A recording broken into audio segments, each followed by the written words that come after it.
Whoa, whoa, whoa. Good morning, good afternoon, and good evening wherever you are watching in the world. My name is Ben Cathro and I'm here with Pinkbike in Loudenvielle to bring you all the information about round 5 of this year's World Cup Series.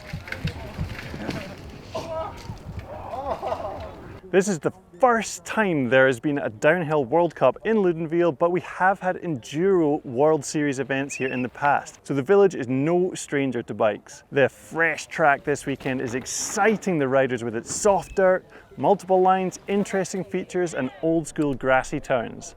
Just having a new track to figure out is so refreshing and riders are loving it. What we're not loving is the schedule changes that are being made at the last minute.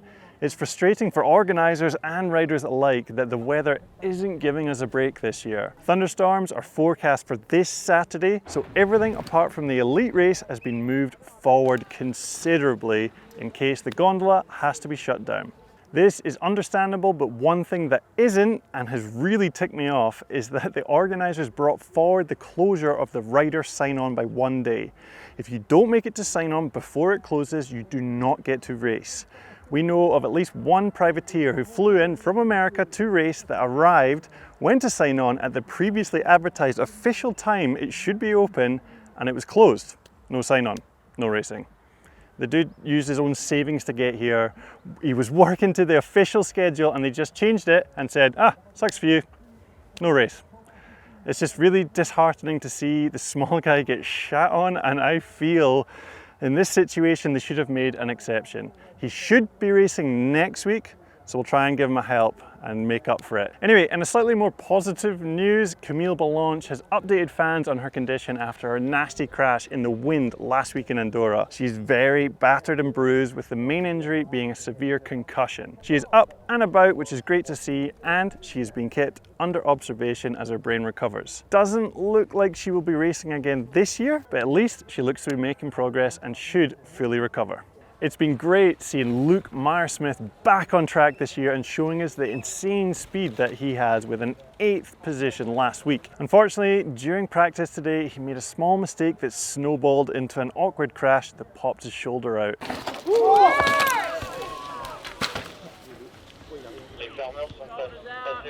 We won't be seeing him racing until snowshoe at the earliest. Also, I decided to make a return to racing this week, and I think honestly it's just been a bit too early. I've been feeling fast in places, but I've been fatiguing quickly and making silly mistakes. I am in a privileged position that I don't need to force the racing, as I'm mainly here for Pinkbike racing, helping out the team and the Pinkbike videos. So I'm gonna sit this one out and build the strength for Léger next week. Some riders have been lighting things up this week, with IC Studio riders Matteo Iniguez and Thomas Estac pulling the trigger on some massive gaps.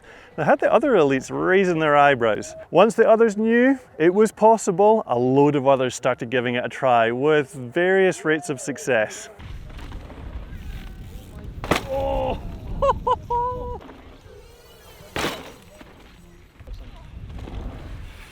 Yo! Ronan Dunn has been looking absolutely pinned and clearly has relit the fire after getting dribbled on by the rain last week. I've no doubt we'll be seeing a podium contention from the Irishman this weekend. Loic, as always, has been looking super pinned in practice. He has been on a mission this year to get his first win, and I've no doubt we're going to see some fireworks from him this weekend. Finally, Valley Hull seems to be back on the attack after her surprising and disappointing second place last weekend. This seems to be a track that suits her skill set, with lots of big features and power moves required for a fast run. I'm excited to see what she can do. And now we go to the antisocial hermit, Studio Ben. So let's have a closer look at this section of track. We've been kindly donated some GoPro footage for myself, and I'm going to dribble through here and we're going to take a close look. So coming into this section, you see Angel Suarez just had a biggie there.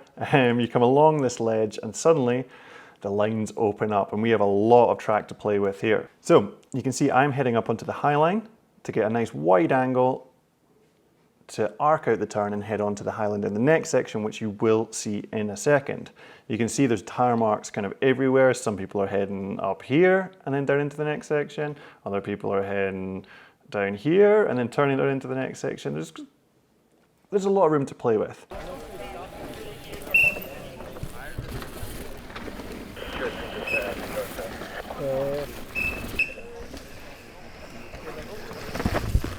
It's where you go down the next part of track, around these crash pads that dictate where you want to go to set up. And let's head down into the next bit. Here we go, I'm swinging up high, I'm coming around this corner, and now you can see all the options that are available down this next section. So the line that most people started on and was the kind of default is heading just straight down that hill, into that catch corner, and then slinging down into the next section. You didn't have to fight against any cambers, you didn't have to deal with any roots, you could just follow the fall line of the hill, and that catch down the bottom, it's pretty solid, it really holds you.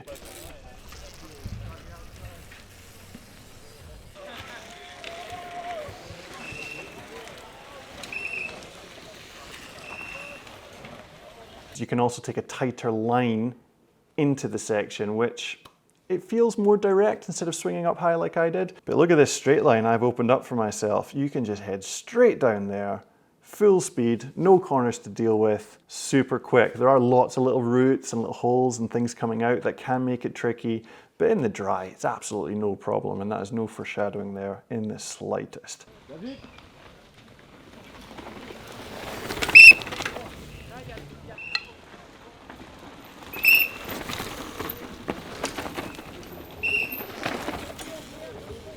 There is another option in the middle. You can see that some people are doing. It's not as common, but it did work. It did work quite well, and you can do that from the high or from the low line.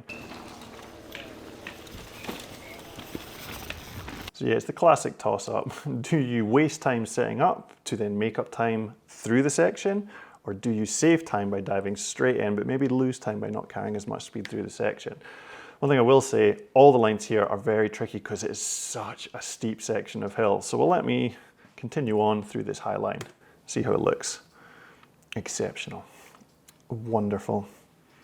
The speed, the control, the finesse. That high line's working really well there. The low line is also very fast if you hit it with speed, but we're hearing rumors there may be some weather coming in. That may change things.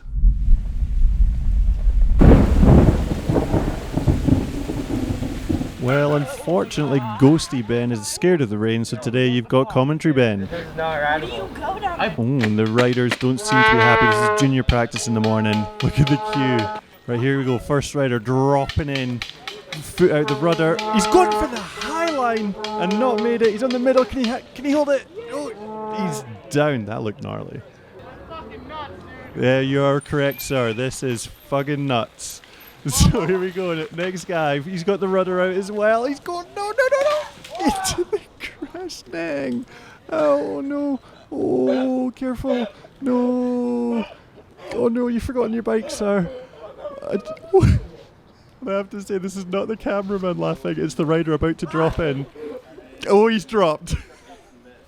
Oh no, I'm sorry, I'm laughing, I'm not laughing, but this looks absolutely insane. It's so slippy up here, and it's definitely, yes, first rider down without an incident. He did, oh here we go, hang on, he's clipped in, he's ready, he's clipped out, he's not ready. Oh god, and he's still, yep, he's out. The hands are in there, he doesn't know what to do. Here comes one of the best riders in the junior category. He's got mud tires and he's got the handbrake on. Let your handbrake off. There we go. God, it jammed on there, that was scary. And now we got next rider on the YT. He wants to do the high line. He's given up. He's bailed into the low. Hey, he almost got that feet up. Fair play. There we go. One of the best riders in the junior category. He's already been down many times, as we can tell by the mud. But look at the control. Beautiful Chris Hauser. That looked casual. Now we got, I think, a girl here. It's long hair and down the belly slide. Leg in the air for extra style points. This is good. Can she style it out? No, we're getting a bit of assistance. She's getting a med pack. Oh god. Oh my god. Here's Don Plack. Yep, leg out, he makes it down. Oh man, I'm running out of words to describe what I was witnessing in front of me. Oh man. It's actually insane. And we can see it is rideable. You can get down it, but you need confidence. You've got to get your weight forward. You've got to go with it. Go with it. Feet up. Taylor, what a hero. What does she think? Oh. Terrifying. Absolutely terrifying. And this, terrifying. I just want to watch. I just want to watch and see what happens. Here comes number 1 seed Eris. Feet off. Makes it down. Honestly, wow. After filming this video and the original outro, the organisers made the decision to cancel the junior race on the grounds of safety. This is a bit of a landmark decision, as no World Cup downhill race has ever been cancelled before that I'm aware of. Now, in this current day and age, if you voice an opinion that's not ferociously polarised into one camp or the other, you're labelled as a fence-sitting pansy and ostracised from both groups. Everything is nuanced. And if everyone could just take a minute, breathe, and consider all aspects, we might actually be able to make some progress instead of fueling hate and anger. The cool opinion, the one that is easy to get behind, is to disregard any new information and crack on. There's never been a cancelled race before. Why start now? Some of the most memorable runs in history have been in the wet. Downhill is all about finding the best rider in any condition. Danger is a part of the sport, and everyone who's signed up understands the risks. The more cautious and conservative argument is that almost every rider crashed who rode the track this morning. The World Cup leader fell off 3 times in one run. That's a more than 300% increase in the chance of injury. The track is so slippy, medics can barely access the hill to get to an injured rider. The track sweepers and some of the races are saying it's unrideable.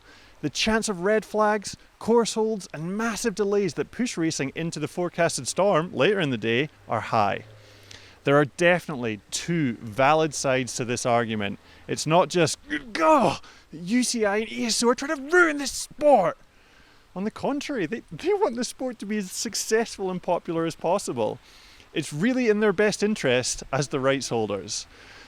Now, personally, I agree with the let them race statements, but allow me to add some gradient to this black and white debate.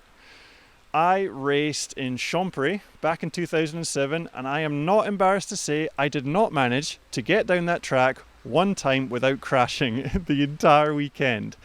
It is to this date the hardest race I've ever taken part in, and it was a hell of an experience. I would happily go back and have another crack at it, because to me, that is what downhill is all about. Rising to the challenge no matter the obstacles. And it just so happens one of the best runs in history happened that weekend. If I were a race organiser, however, and I just held an event where 2 riders were badly injured due to wind, and a lot of people blamed me for allowing it to happen, I would be absolutely bricking it if a race where all the athletes are legally children suddenly had the risks increased by a considerable amount. The feedback coming off the hill was that everyone was crashing and it was unrideable. With this feedback, I can totally understand how they came to this decision. It's so easy to have an opinion until you are the person in charge of others' safety. However, what they should have done is consult with a selection of the junior riders to assist with coming to this decision. It's extremely hard to organise these things, and I am unsure if they have a protocol in place for making these types of decisions, but hopefully it will include the riders in the future. Either way, it's a colossal shame, but also may have been the correct decision. We'll never know. Schrodinger's race was a soggy flop, but we will hopefully see an elite race tomorrow. I've been Ben Cathro in Loudenvielle for Pinkbike. If you don't like taking deep breaths, then have at it in the comments, and we'll see you at some point. Can I come in? It's a bit wet here.